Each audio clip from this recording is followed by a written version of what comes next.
Hey guys, welcome back to the channel, and today we're gonna be reacting to The problem of Greece. said by who? Geo review. Greece is an exciting country, and here I'm talking about geography. It's a very interesting country because of its history, but this video will focus on its geography. And why is Greece interesting? Well, because of its many islands. Even though Greece is a mostly continental country, a large part of its territory is insular, and this I just don't know if the title is correct. The problem of Greece. And we get to the islands. Maybe not the problem, but like what distinguishes Greece, because that's how he's kind of getting into it. Not a problem. creates major complications in its management. That's what we're going to try to see. Chapter 1, okay. Physical Geography. Greece is a very maritime country. The sea is everywhere. Lake Prespa on the border with Greece and Albania is the furthest point from the sea in Greece at about 130 kilometers. In addition to always being on the sea, Greece is a very mountainous country. Its highest point is one of the most famous mountains in the world, Mount Olympus, at 2,918 meters. Plains are rare and small. They are mainly found in Thessalia and Macedonia. Otherwise, Greece is a large peninsula. There are other smaller peninsulas. I mean that the terrain is a little problematic, to grow crops if there's no flatlands. But the oldest civilization, well, I don't know if they're the oldest, but one of the oldest civilizations kind of managed to survive, so I think they're okay. Such as the Calcium Peninsula or the better-known Peloponnese Peninsula and the Ticino Peninsula. In addition to these, there are numerous islands. E.b., the largest island connected to the mainland, Crete, the largest island belonging to Greece, and then the well-known archipelagos, the Ennis Islands, the Cyclades, the Saronic Islands, and the Dedecanes Islands. But we will see all of this in a second part on the administrative regions. Chapter 2, the peripheries. Greece has been divided into peripheries since 2011. This is the name given to these regions. Before that, there were a multitude of provinces. This 2011 arrangement simplified and decentralized Greece. Before 1987, Greece also had another subdivision, which were the traditional regions of Greece. Even simpler, this subdivision was based on cultural and historical regions. We will take a quick look at the major regions. Many names are very famous because of the ancient Iswas. Let's start with the Peloponnese, a peninsula that corresponds to a traditional region. Today, this peninsula is divided into two peripheries. The periphery of the Peloponnese, which is entirely within the peninsula, and the periphery of western Greece, which straddles the peninsula and the rest of mainland Greece. Another historical region is Epirus, which corresponds to a periphery. In the far north, along the border, we have Macedonia, which is now divided into three peripheries, not the easternmost one, but that of eastern Macedonia and Track. And there is another historical region, Track. This historical region Track. I would pronounce that Thrace, not track. The way it's spelled. is also present in Turkey and Bulgaria. In the center, we have Thessalia. At the end of the peninsula, we find Attica, where Athens, the capital and largest city, is located. Finally, in the middle of all this, there is a central region called Central Greece. It includes several historical regions I feel of like that's a ancient Greece. brand of something. Attica. Attica. That's a good brand name. The best known of which is B, and there you have it. We've covered mainland Greece. Then there are the What's the islands. last one name? There are B. Just B. Beat, bow, beat, yeah, beat. four exclusively island peripheries. The ridge, which includes the him entire say it, not Oh, you you. want I him don't to- even know oh. you're saying several it historical right. regions of ancient Greece. The best known of which is B, and there you have it. We've covered B. mainland Greece. Thank you. Beat. You said beat. Yeah, because there's T in there. How you skip a T? There's a T. You have to pronounce a T. He pronounced it wrong. Then there are the islands. There are four exclusively island peripheries. The ridge, which includes the entire ridge and the neighboring islands. The southern G, which includes practically all the islands of the Regia Sea to the south. And the northern G, which includes the islands of the Regia Sea to the north. But not all of them. Some of the northern islands are distributed among other peripheries. For example, the Sparides Islands are distributed among the continental peripheries. The fourth periphery is But I can see how having so many islands makes it a little bit problematic. That's the title, the problem. Managing them, and especially if they're inhabited. If they're just, a bunch of rocks, nobody lives there, then okay, whatever. But if people do live there, managing those people, bringing, Really? well, I mean, yeah, because, they need food. They have to bring supplies. And it just kind of complicates things for the country that is flatland. Like, I'm not saying it's impossible. Of course it's possible, and they've been managing it, so it's not the end of the world. But it just complicates it more than if it's, ship from Athens to Thessaloniki, run a train, a couple containers of goods, A drive. or drive, trucks. Here you have to ship, with ships, ship with ships. And, every stop, every 10 minutes, to dock. It's more complicated. that of the Aegean Islands. Again, one of these islands was not integrated into the periphery. Very isolated if land, considered part of the archipelago, was integrated into the periphery of the Tick. Speaking of Attic, we can see yet another case of complexity there. Part of the periphery of Tik is located in the Peloponnese and part of the periphery of the Peloponnese is located in Attic.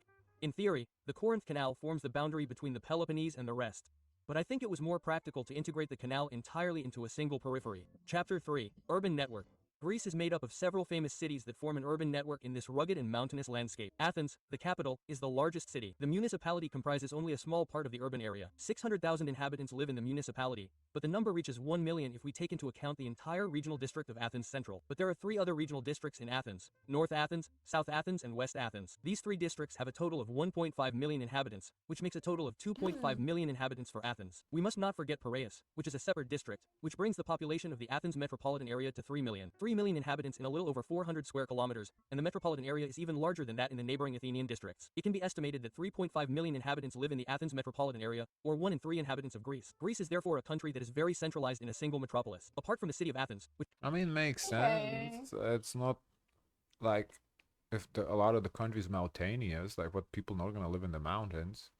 So it makes sense that they're centralized in the big cities. I I don't. like a mountain.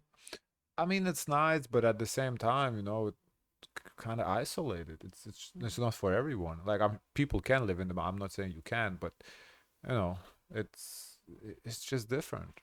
which has 3.8 million inhabitants, Like, only You can't really build like a developed city in the. If you can build a city, it probably would be like a small town in the mountains, not a big city. So opportunities, definitely no college, no universities, jobs, schools. Can you even have?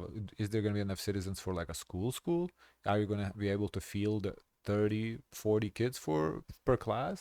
It depends how many people live there. So it's problematic. one periphery in this country has more than 1 million inhabitants. This is Central Macedonia, with 1.8 million inhabitants. Its capital is Thessaloniki, which is the second largest city in the country. Thessaloniki within its administrative limits has 320,000 inhabitants, but its urban sprawl goes far beyond that. With a little over 400,000 inhabitants in the neighboring municipalities, we can say that the greater Thessaloniki area has 800,000 inhabitants. Then, the cities are much smaller, but they usually have only a small population that goes beyond the municipal boundaries. Patras and Larissa each have a little over 200,000 inhabitants in their respective urban areas. Then in 5th place, we have Heraklion, the largest city on the islands. Then we have Volos and Johannina, which have a little over 100,000 inhabitants in the urban areas, and that's all apart from that. There is no real urban area with more than 100,000 inhabitants. As for the motorway network, I mean, what do you want? The country has 10 million people, right? About, give or take. It's spread, couple big cities, Thessaloniki, Athens, and then a bunch of mid-sized cities, and the rest is small towns. I mean, to me that's completely normal. Like I don't really think that's problematic in itself. it is quite complete. One axis in the north that goes from Turkey to opposite Corfu, it is the 3 motorways that go to Albania, North Macedonia, and Bulgaria. Then there is a motorway that goes from Athens to Thessaloniki, the country's main artery, the A1. There are also 2 motorways that go from Athens to the Peloponnese and the suburbs of Athens at 6, the A7 and the A8. There is also the A3 that doubles at 1 but is not finished. And finally, there is the A5 that runs along the eastern coastline. There is no motorway at 4, but we can say that the expressway between Oisa and Trikala is what could become this motorway. In Greece, the first motorways were built in the 60s and 70s, but it was mainly from the 90s that projects began to develop. The most significant structure is the Ryan-Antian Bridge that connects the Peloponnese to eastern Greece. Inaugurated in 2004 during the Olympic That's Games, cool. it is one of the largest bridges in the world. And then there's also a stretch of highway Nice. at Air Loquion in Crete. Anyway, we've seen the mainland, now we're going to talk about the islands. Chapter 4, the islands. Greece is a country that lives off tourism. In 2004, the country hosted the modern Olympic Games and it was a financial disaster. Tourism focuses on 2 sectors, cultural tourism and beach tourism. Cultural tourism is mainly continental. It can be the monuments of ancient Greece, such as the Parthenon on the Acropolis of Athens, but there are also things from other eras, such as the monasteries of Meteora, which date back to the Middle Ages. In terms of antiquity, Greece has a well-developed network for tourists. The highways are there to serve the main cities. For example, the ancient city of Sparta is very famous. You can see the ruins and nearby, a new city was built in 1834. Today it would be a tourist base, but at the time, it was mainly built to appropriate the prestige of ancient Greece in a nationalist spirit. Greece had only just become an independent state. But let's return to our islands, where there is a real seaside tourism. The islands are connected by ferries but mainly by plane. The country's main airport is Athens, with 31 million passengers in 204. The second is Aquion, the main 204? island, with 8 I think 2024 he meant to say. million passengers. In third place, we have Thessaloniki, the country's second city, with 7 million mainland cities. Then there are all the other airports in the islands: Rod, Corfu, Chania, Kos, Santorini, Zant and Mykonos. All these airports welcome more than 1 million passengers per year. These small His islands name are very well be- connected to the rest of Europe thanks to airlines in Baku. For example, the island of Rod is connected to about 30 destinations in Europe via rail. If we take the 4 island peripheries, we get a total of 1.3 million inhabitants. With Ebb, we reach 1.5 million inhabitants. This means that 15% of the Greek population is islanders, but the density is not very high on a European scale. Crete, for example, has 75 inhabitants per square kilometer, a total of 620 billion inhabitants and a population that is growing very slowly. The two main airports are the hubs in Greece, and the island is under At strong least it's pressure growing. from high tourism. The second largest island and the second most populated is Ebb, with about 200,000 inhabitants. Its density is about 50 inhabitants per square kilometer, and half of its inhabitants live in the town of Chalcis. Facing the mainland, it is connected by 2 bridges. The old bridge, which is very small, dates from the 19th century, and the new bridge, which is at the bank and was inaugurated in 1992. The remains are rather poor. It depends partly on tourism, but this remains secondary compared to the much more famous islands. Rod is the third most populated island and the fourth largest. It has 125,000 inhabitants. Half of the inhabitants live in the town of the same name in the far north of the island, and the airport welcomes 6 million passengers per year. It is a major destination that has allowed the island to prosper. There are many luxury hotels there for a clientele that comes from Western Europe. For example, after a little searching, I just found the White Village next to Lacania. White Village in English, a hotel complex where the houses imitate the Greek island style of white villages but with private swimming pools. The fourth most populated island is Corfu, with 100,000 inhabitants, located in the far west. There is also a busy airport here, and the motorway on the mainland reaches the port where ferries depart.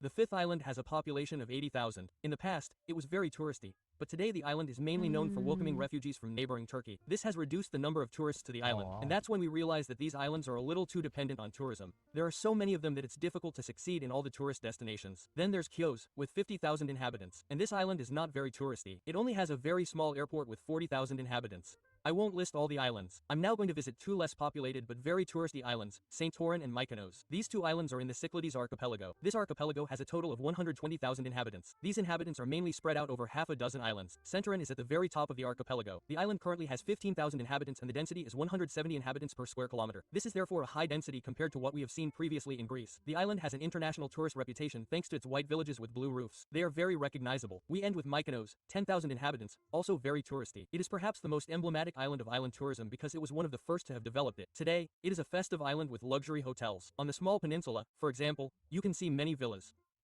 But although they are modern villas, they all try to match the Wow, they're architectural kind of style of the isolated though. Like you see all this space in between, like for the villas. Yeah, but you know, for a villa you need space though, so it makes sense. I'm sure as long as the road connects you to somewhere, you know. island to keep it attractive. All luxury hotels use the Silmacono But I'm just a little confused with this video. So the title was The Problem of Greece. It's clickbait. So I'm trying to find the problem, and that's why, you know, I'm like, oh, It has a lot of that's islands. not problematic. That's not problematic. Like the only thing that I can say it's not ideal, let's put it that way, is the amount of islands, because you know it just complicates things. But again, they managed to do well, you know, for so long. Why is I don't get what is the problem of Greece. Yeah, the title is a little clickbaity style so as not to disfigure the because this is more like, unless he's gonna conclude something in the landscape. conclusion. This Someone's cycladic pool is architecture not is as truly blue. emblematic of these Greek islands. Another emblematic building is the windmills present on several islands, Oh, including I've never Mykonos. seen that. Chapter 5, Economy. Greece is perhaps even living a little too much, and many islands that were very isolated and marginalized places have been able to become major destinations since the 1960s. But the islands are victims of their own success. Mass tourism, overcrowding, rising crime, environmental destruction, and dependence on tourism.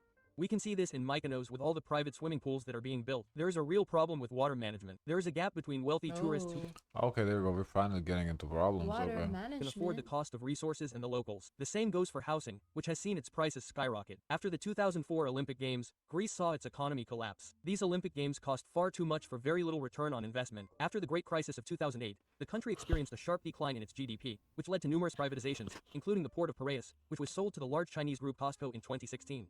Piraeus is one of the largest container ports in the Mediterranean and Europe, and the shipping industry is the second most important sector of the Greek economy. After tourism, Greece has one of the largest maritime navies in the world. Well, thank you. That's all I Can I see the comments? Oh, you kind of wrapped that up really quickly at the end. I mean, we did get a couple of problems at the end, but I thought we would go like more in depth. This video is just more, should be titled like, I don't know, the geography of Greece or With some something. stats. Yeah, or Greek statistics. I don't know. Well done, Mr. Telecrom, for relevant, accessible documentaries for all. I really enjoy your videos, which I watch regularly, but I'm surprised to find this one a bit sloppy. Okay. Ooh. Okay, well, it's a lot, but I've Sloppy. never reacted to this channel before, but this did feel a little slop. Well, at least the title. It's just I Hmm. didn't like the title because I didn't get what the title claimed I would get out of it. Small editing error. You said Epirus, you Oh. write phrase. Oh, why is everyone in French? Hmm. That's very interesting too. Mm. Guys, of course, let us know your thoughts. Don't forget to like, comment, and subscribe. Join the Discord and soys, share as much kindness as possible.